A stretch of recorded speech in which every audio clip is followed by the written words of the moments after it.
ওয়াকফ মামলা।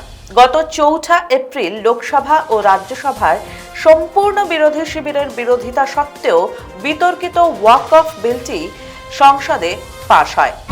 সারা দেশের অধিকাংশ মুসলিমদের পক্ষ থেকেও এই বিলের বিরোধিতা করা হয়। মূলত ধর্মীয় প্রথায় সরকারি হস্তক্ষেপ এবং জমি অধিগ্রহণের সম্ভাবনা নিয়ে আশঙ্কা প্রকাশ করা হয়।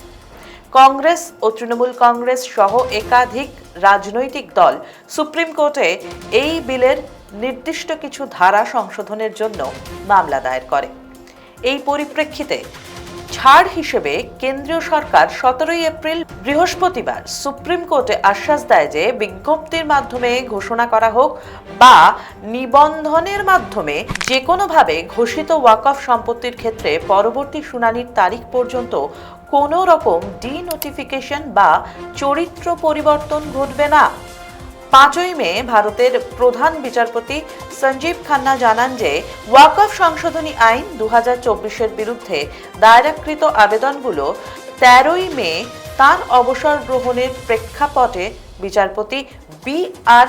গভাইয়ের নেতৃত্বাধীন বেঞ্চের সামনে শুনানির জন্য তালিকাভুক্ত করা হবে।